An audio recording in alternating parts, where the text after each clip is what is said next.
All right, so I've got a request for a work and energy problem from the textbook, requested by one of the grade 11 AP physics students. I'll probably post this in the 30S classroom as well so that you guys can all see it. Although 30S students, I'll suggest that this is definitely leaning towards the harder end of the spectrum. AP students, I would say that this is just business as usual here. This is not a crazy hard problem.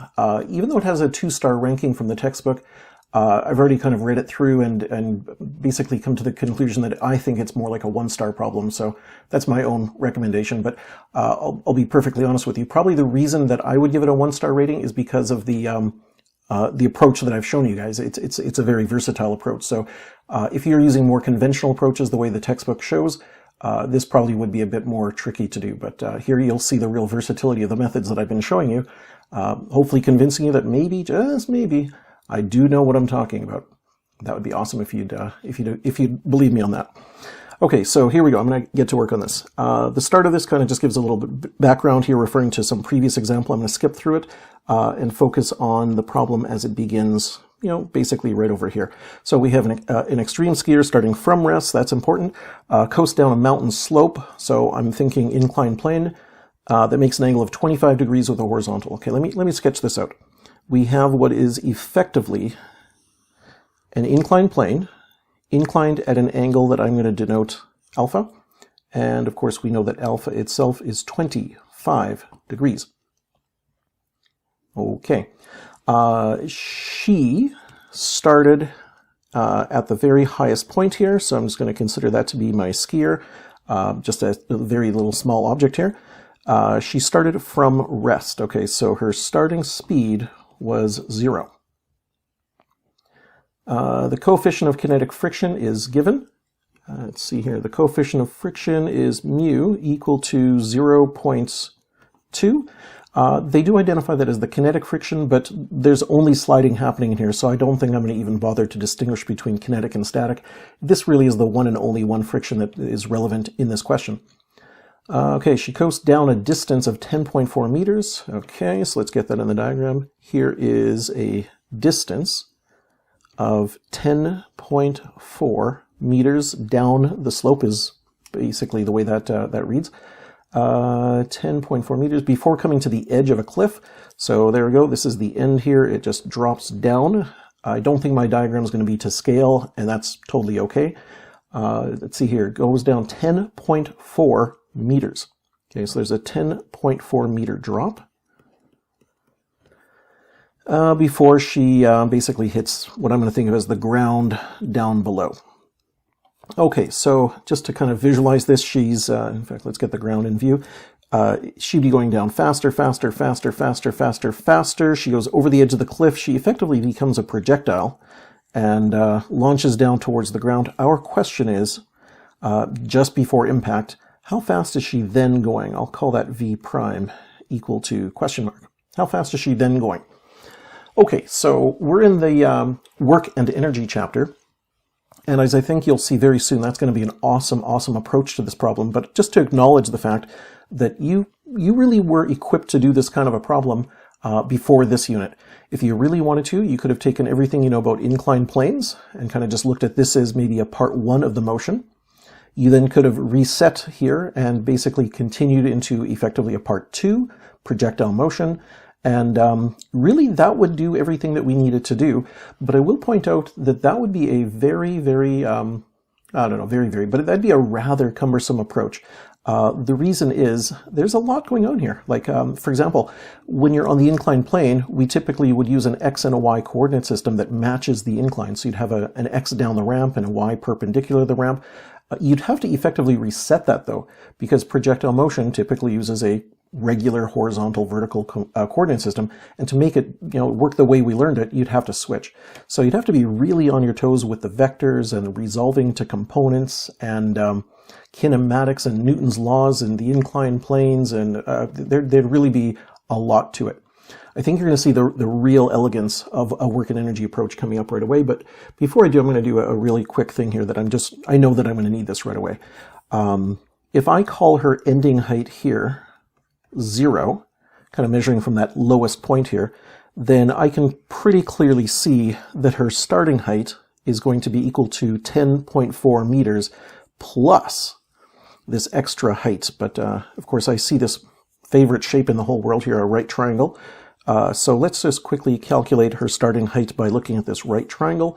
In particular, maybe I'll just call this this portion of the triangle here, I'll just temporarily refer to that as y. I don't think I'm going to need that much, but let's just introduce that. So the sine of that angle alpha is equal to opposite, what I'm just provisionally calling y, over the hypotenuse, which I know to be 10.4. So y itself is 10.4 multiplied by the sine of alpha. So y is equal to 10.4 sine of 25 degrees. Got a calculator within reach, so let me get that in. 10.4 sine 25. Okay, I've got it. I've got 4.39, etc. I'll record that to 5 figures. 4.3, oops, sorry, I missed that 4. 4.39, and I'll just do 2 more for 2 meters. Okay, so the relevance of that is I'm going to say that her starting height is equal to basically that 10.4 plus the 4.3952. So her starting height, I'm going to add 10.4 to what's already on my calculator and come up with 14.795. Okay, so I've got her starting height. Okay, now, even though I'm going to be using a work energy approach, there is definitely a tie-in to some of the physics we've learned in the past. In particular, since there's friction, I'm going to need to be considerate of the normal force. So let me just kind of sketch this in real quickly. There is going to be a force of gravity component perpendicular. There's also going to be a a normal force perpendicular to the surface.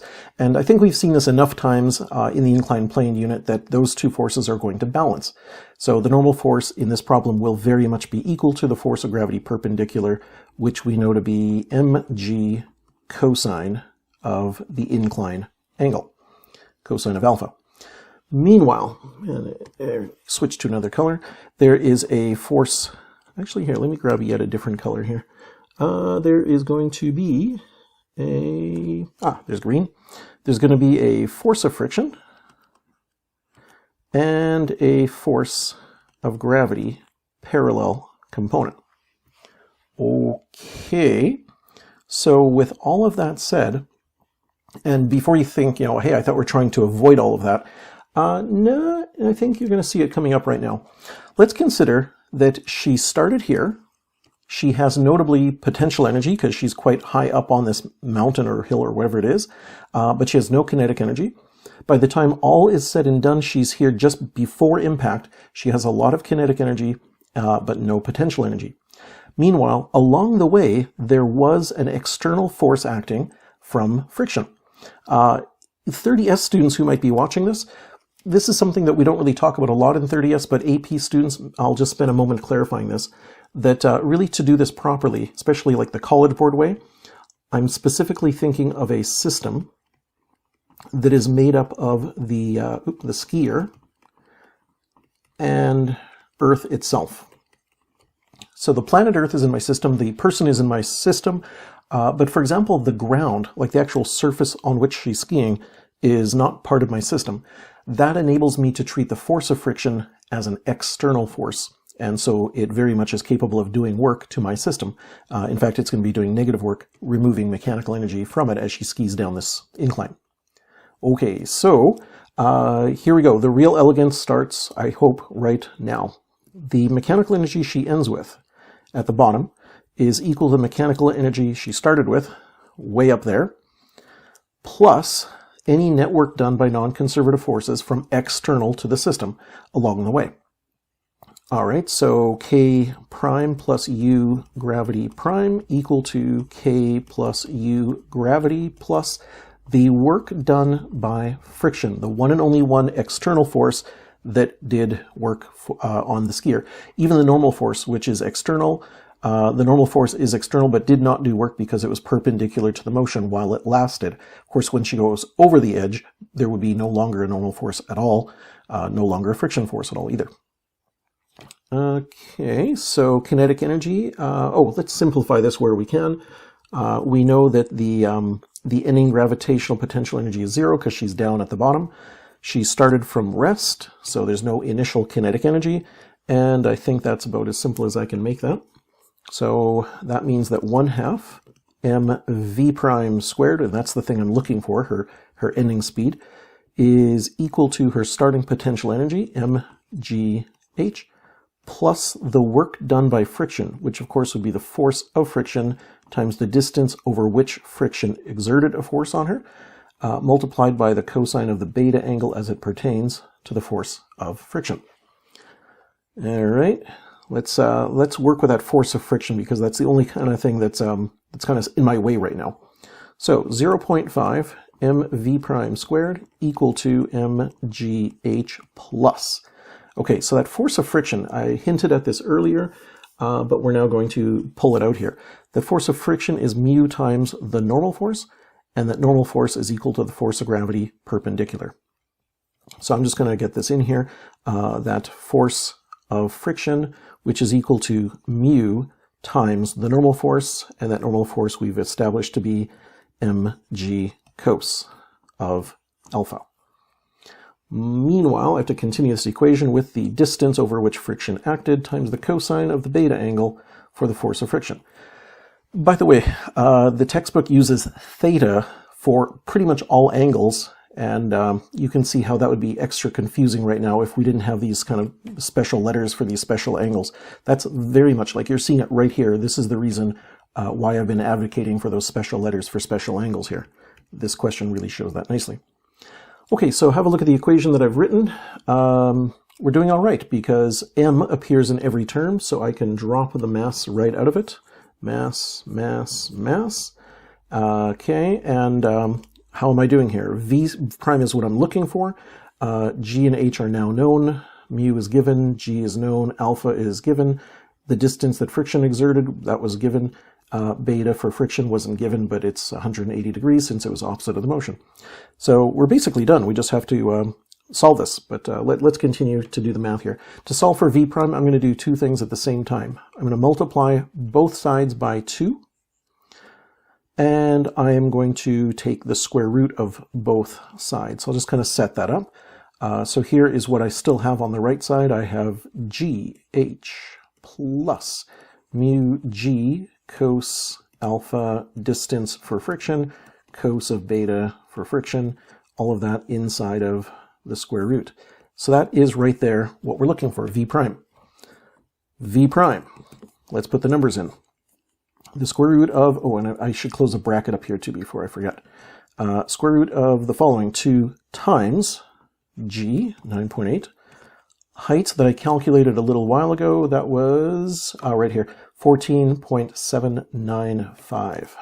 14.795. So 2gh plus mu, I think that was 0.2 if I'm not mistaken, times 9.8 times the cosine of the incline of the that surface, the 25 degrees was. 25 degrees multiplied by the distance that friction acted over. So just to be clear, friction only lasted while she was going down on the surface, so that is 10.4. This additional distance doesn't do anything for friction because there is no friction throughout that projectile motion. So the distance of friction is 10.4. Oop, flying all over. Okay, 10.4 for the distance, and cosine of 180 degrees. Close that bracket and finish off that root. So it's calculator time. I already have the 14.7 number in my calculator with actually a lot of digits on it. I'll just use that. So here we go in one shot. Square root of the following. 2, open up brackets, 9.8 times, I'm just going to hit the answer button because that was sitting there, plus 0.2 times 9.8 times the cosine of 25 degrees multiplied by 10.4 multiplied by the cos of 180. That's just -1. So I'm going to cheat and just type in -1. close my bracket twice.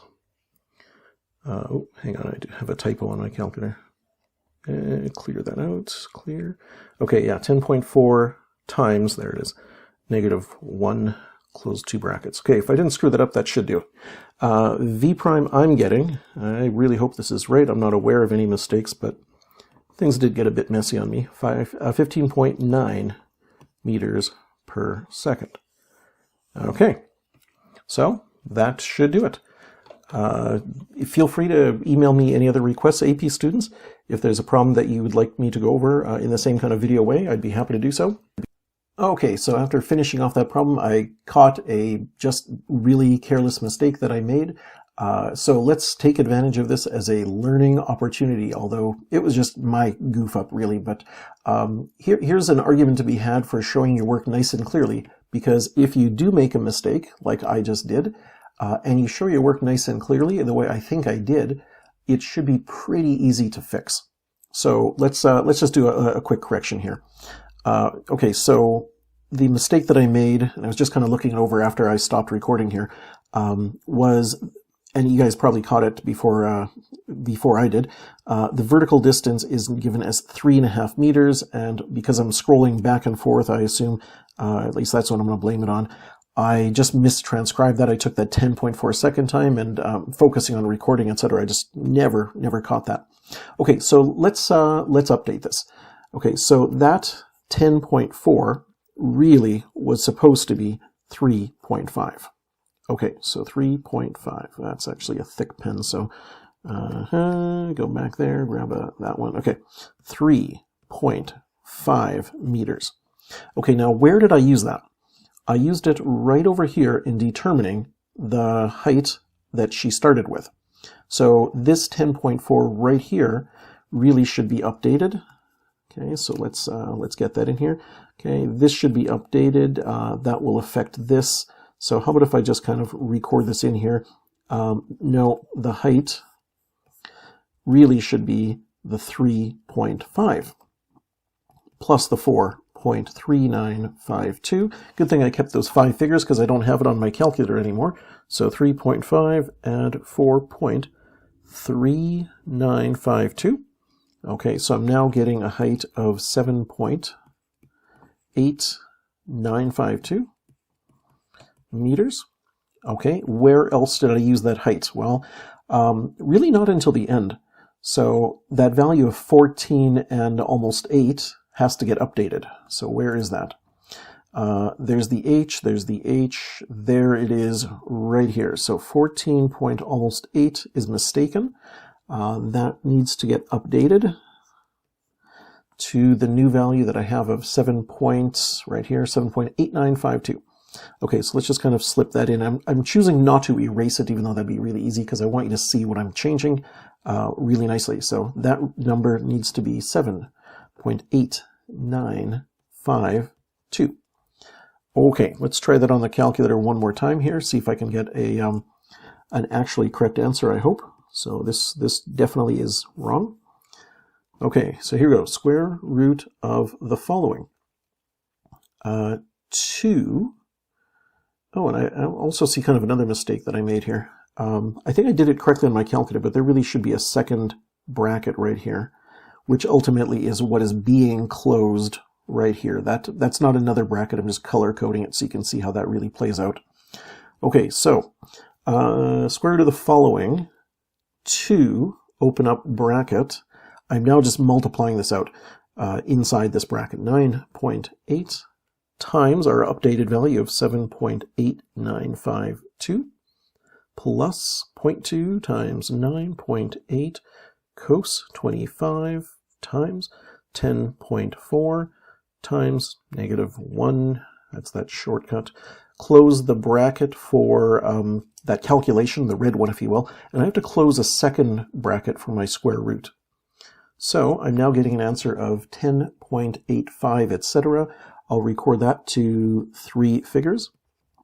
So V prime equal to 10.853. I'll just record that as 10.9 meters per second. So let's consider that to be my updated answer, and man, I hope I didn't screw that one up. I'll double check it after I finish this recording, but I'm feeling pretty confident about that one. So again, look at how nice it is. If you're showing the work cleanly, if you do make a boo-boo, it's easy to fix. If my original mistake had been made by a student on a test, so just imagine that. Go back to my original goof here of 10.4.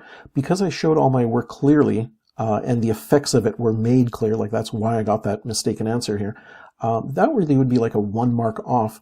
And there'd be many marks to be had in this question. So as long as you're showing your work nicely, the fact that you get the wrong answer in the end isn't really all that catastrophic. Of course, we'd rather get the right answer, but we can make do even without. Hope that helps. I'm out of here.